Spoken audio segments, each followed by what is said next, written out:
Pendant son procès, Jeanne d'Arc avait répondu à l'évêque Cochon « Les gens d'armes se lèveront et Dieu donnera la victoire ». Les gens d'armes, ceux qui portent les armes. Et en fait, je trouve cette phrase est intéressante parce qu'elle veut dire que Dieu peut donner la victoire. Ça, c'est pas un sujet. On le sait que c'est Dieu qui donne la victoire. Mais Dieu ne peut pas la donner si les hommes ne se lèvent pas. Et je pense qu'aujourd'hui, dans une situation de crise dans laquelle nous vivons, qui n'est pas une crise uniquement institutionnelle, mais aussi une crise de civilisation, il faut que des hommes et des femmes se lèvent et préparent la suite. Et que nous ne soyons pas tournés uniquement vers un avenir désespérant, mais que nous sachions que cet avenir, nous pouvons le construire.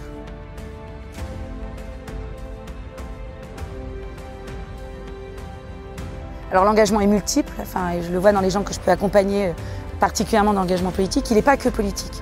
Je crois qu'il y a ceux qui vont rentrer dans l'engagement politique, qui vont se passer par le biais des élections, qui vont passer par le biais des suffrages. Ceux-là vont pouvoir prendre des décisions importantes, mais ces décisions sont fortes parce qu'elles sont institutionnelles, mais elles n'auront de sens que si elles sont soutenues par l'engagement de beaucoup plus d'hommes et de femmes qui, eux, se sont engagés d'un point de vue civique et qui, en fait, ont travaillé à une œuvre de civilisation, de recivilisation.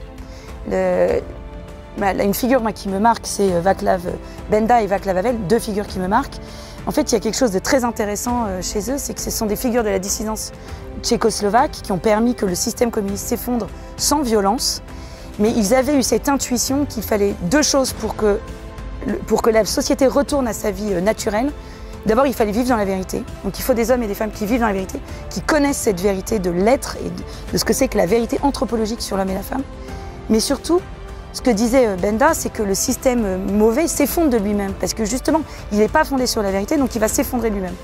Et il n'y a pas besoin de s'attaquer directement, parce qu'il a besoin, en général, pour se légitimer quand le système est mauvais, d'une opposition. En revanche, il s'effondre de lui-même, mais il faut qu'émerge une nouvelle cité. Et c'est le livre de Václav Benda, la police au sens de cité parallèle. Et donc je crois qu'aujourd'hui, nous devons commencer à construire cette cité qui va émerger et qui doit émerger.